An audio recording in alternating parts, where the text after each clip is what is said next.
Mitch, as we get underway here, first week of fall practice, um, I guess what has been your general? I don't know that you have takeaways at this point yet, but what are some of the things that you're keeping or wanting to keep the closest eye on throughout fall camp? I just went out on Monday on the practice field when we had a few minutes to watch and had some players and position groups in mind that I was hoping to check out. I wanted to see the new punter, wanted to take a look at the running backs and see what that group looked like with the depth that they're trying to build.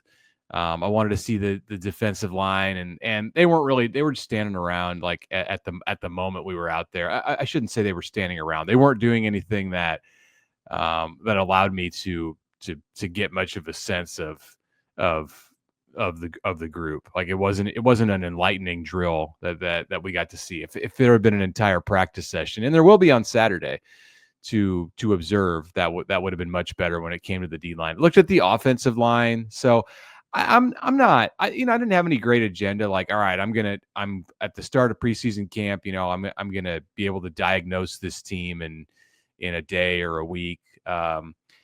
Just came back from Big Ten media days and was interested there to kind of catch the vibe of what this team's personality might be, and I think that's just more of the same here in week one. I thought Matt Rhule was really it was really good with his insight that he provided and kind of the confidence that he has in this team, both in Las Vegas and on Monday in Lincoln. Mitch, when you were at practice, just kind of viewing what was going on the field, I'm curious your thoughts on some of the assistant coaches and how they Mm-hmm. maybe had some, I don't want to say like different types of coaching or styles of coaching from what you had seen before, but especially with where Dana Holgorsen was maybe on the practice field comparative to where his offensive assistants were. What was that dynamic like? Did you see him more hands-on, or was it really the assistants that kind of took over? I wish I could say I had more to give you on this. Like I didn't even see Dana out there, and there was a period of time where I was looking for him because I was curious, Austin, in the same answer that you were looking for from me. Like, what's he doing? Where's he at? And I was looking around at I think he was back behind the quarterbacks, but like I was standing in the middle. So on one side of me was the turf, and on the other side was the grass, and it's a lot of space, and you got 115 players, 120 players out there. I saw Donovan Raiola working. I saw Ron Brown and EJ Barthel. I saw Rob Dvorak.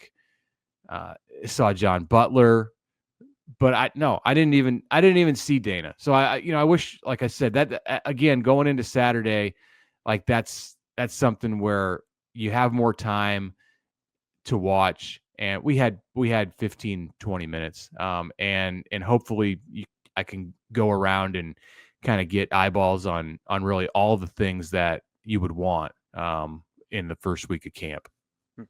Mitch, we've been talking a lot about kind of positional groups and units and strength and weaknesses of the team kind of throughout the last week or so here. And I'm curious, we were talking to Shafe on Tuesday, and he was going through the places that he thought were better off than they were last year in terms of the different units. And I kind of flipped it on him, and I'll do the same to you here. Is there a unit that you think has taken a step back from last year?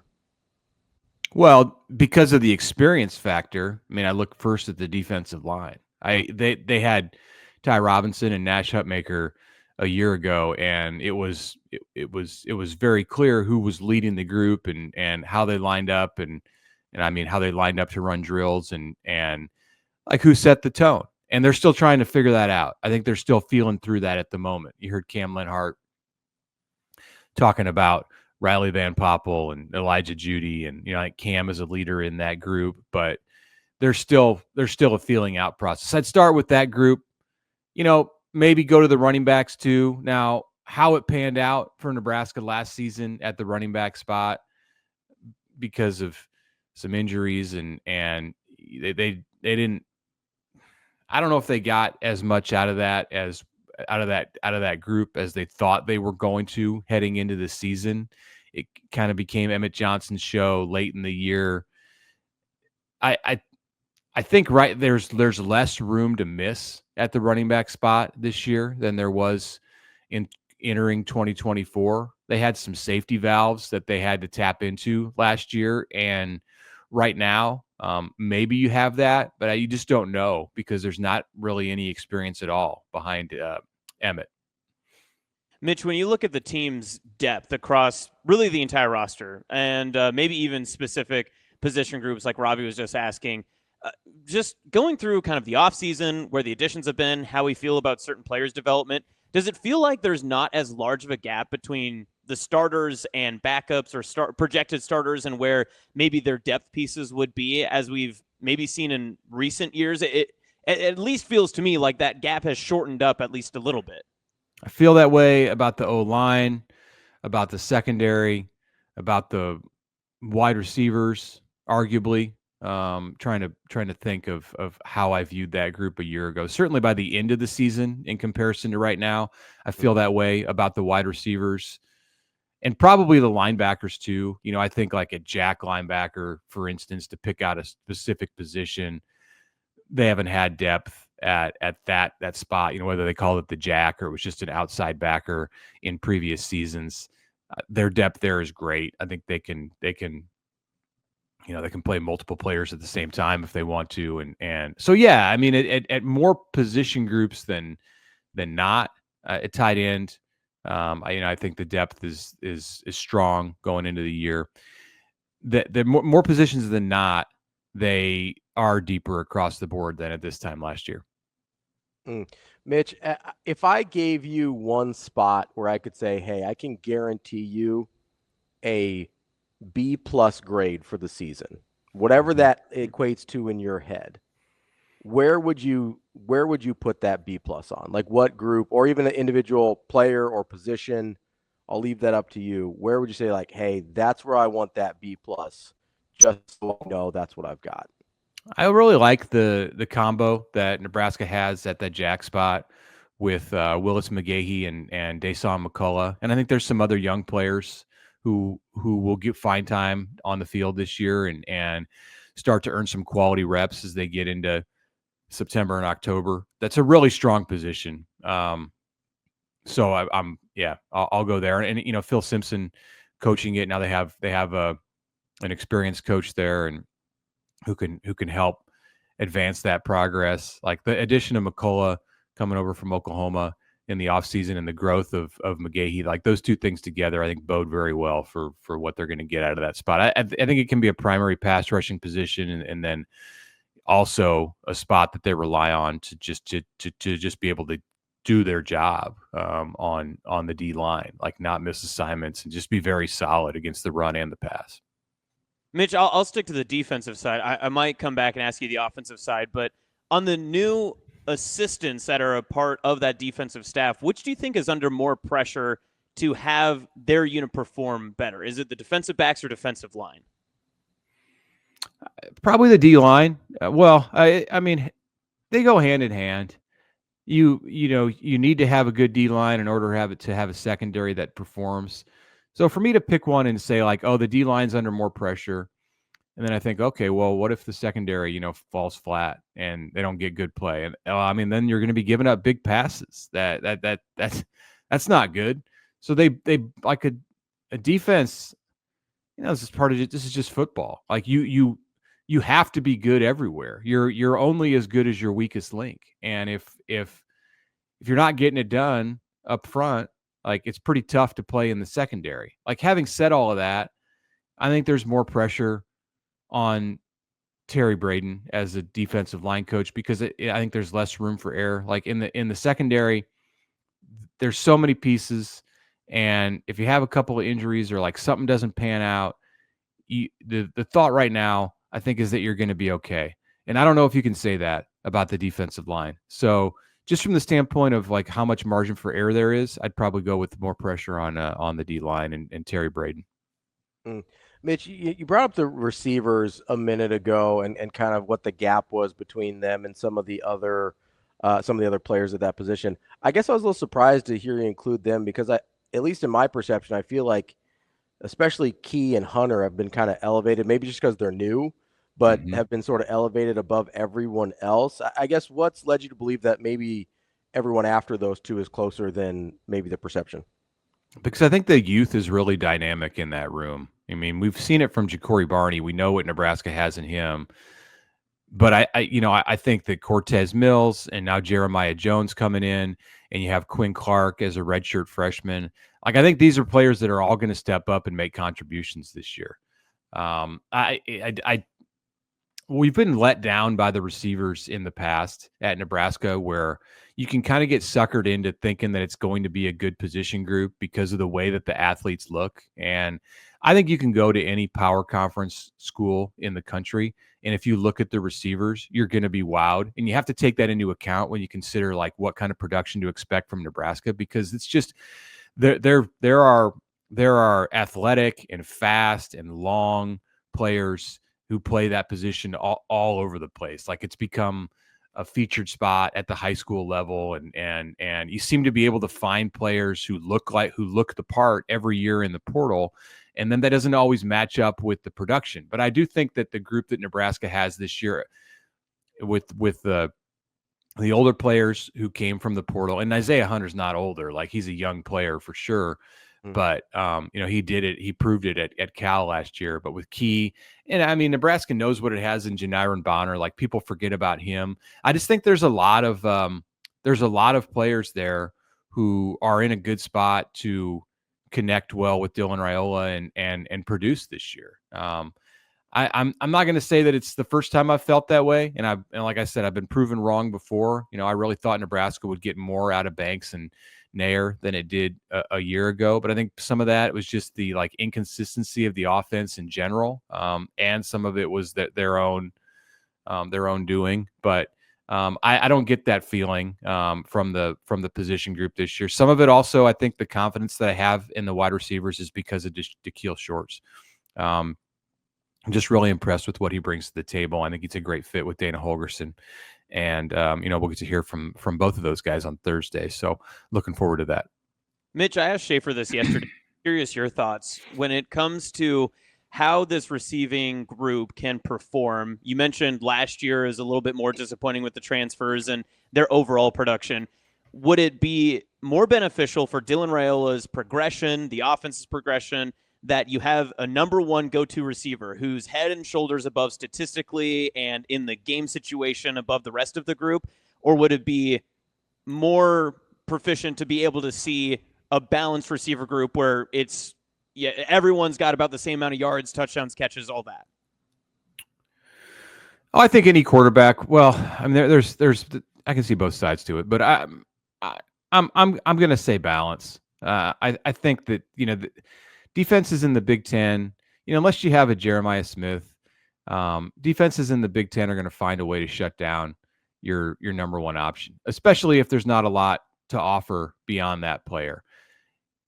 Spreading it out and for Dylan to be able to trust in 5 or 6 weapons at that position group, like, to me, that's an easy answer. I get the value of like having a go-to guy, and you can still have a go-to guy. Like, that's not to say that just because you spread things out that your number one receiver is any less talented. I think it speaks more to if that's the way the situation unfolds, and like Nebraska has 5 players who are all within like 20 catches of each other or something like that. You don't have anybody with more than 7 or 8 touchdowns, but you got 5 guys who have 5 or more. Like, that's to me as a quarterback, I'd love that, and it doesn't take anything away from the top guy. Like, if it's a 3rd and 8 and you've got to get something like that, then the quarterback. I like a position where the quarterback still knows like who is his most reliable option. But if you have plenty of them and it diminishes the output, the numbers of the top guy a little bit, then that's fine. Mitch, earlier DB said that he felt like the strength of this team was going to be the offensive line. When I say that to you, like, how does that strike you? I agree.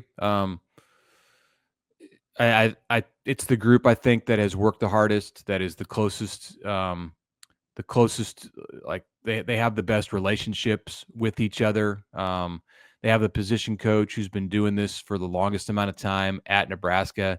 I think across the board, like player by player, they have the most consistency and experience. They're also the group that has lived through the most success at the major college level. When the pieces that Nebraska added in Elijah Pritchett and Rocco Spindler, you don't have a lot of that on your roster. Players who have been in the college football playoff or competed for conference championships. So I think the offensive line has just about everything that you're looking for. Like they've got the size, they've got the experience. I think they have the strength. I think they have like the attitude, the mental state right now to enter the season. That there's depth there. Like you go to the right tackle spot where it's a little bit unsettled, and you have 3 legitimate options. So if there's an injury and they've got to have the next man up, like I think there's places to go, and you have players who have experience at multiple spots. So yeah, to me, it looks like the best position group on the team. So, Mitch, I'm going to ask this follow-up because it seems like, and maybe I'm talking to the wrong people, it seems like there's, I don't know if it's a pessimism or a fear or a trepidation about the upcoming season and what the results are going to look like from a lot of people in at least the spheres that I'm listening to. But I would ask you this. If I told all of the Nebraska fan base, hey, going into year 3 of Matt Rhule, I can tell you confidently that the offensive line is the best unit of the team.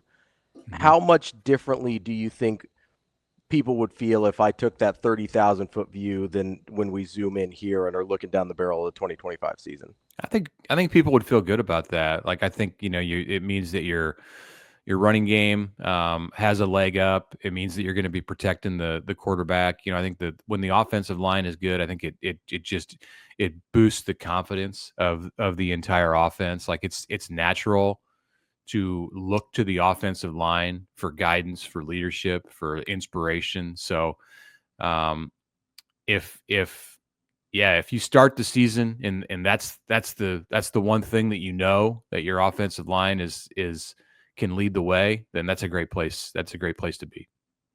Mitch, from Big Ten Media Days a week ago to what we heard Monday, and maybe what you expect to hear through the rest of the week for fall practices, how was that messaging sounded different or maybe in a different tone than in years past under Rhule? Have you picked up on anything that maybe not necessarily just Rhule himself, but what we've heard from other players or assistants or, the sort that we have had media access to?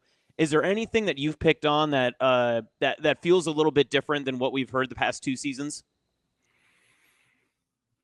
I think it's more of the same, more of like everybody speaking the same language. I think people are more comfortable in what is the expected of this program. I don't think there's as many questions that the players have about how the coaches want them to prepare. Things are not happening that are a surprise at this point. Like you don't hear as Nebraska, like, one of the talking points every year at the start of camp under Matt Rhule has been the whole we're going into the dorms and, this is going to be a time for the team to grow.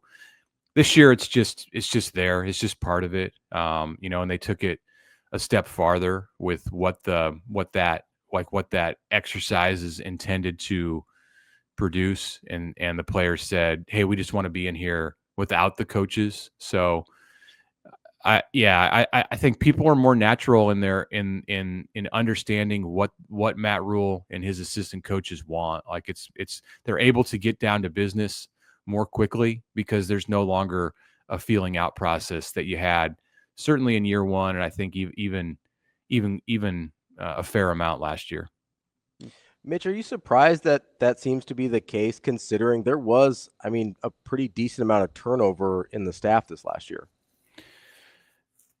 No, the head coach, like it starts with the head coach, and I think there's enough players and enough, even enough staff members, and I'm not just talking about the assistant coaches, but like people embedded in the program in leadership roles. And there's some people who are new in those spots too. You look at Pat Stewart, the general manager, but the ones that interact with the players most often on a daily basis, like they have the same core. Like if you come in as a player at Nebraska and it's the off season ahead of training camp, or you get into the season, the people that you're going to deal with most outside of the coaches are like, Corey Campbell, Kristen Coggan. There's consistency there. And those are like, they matter to the players. Like, we don't talk about them as much, but the players do. And those are a couple of names that come up. Like, if you have a deeper conversation with just about any player on the roster about like the inner workings of Nebraska football and like why they have confidence in the program to build, like those two names are going to come up, and they've been there all the way through. So when you have that kind of consistency from the head coach on down, and there are, quite a few players, college football has turnover, but there are quite a few players who have been there through the whole thing. It doesn't surprise me that like that comfort level and just like that understanding of how things are supposed to look and go at this time of year and all times of year is higher right now than it has been in the past too. That's our guy, Mitch Sherman from The Athletic. Mitch, we appreciate the time as always, and we'll talk to you soon. All right. Thanks a lot, guys.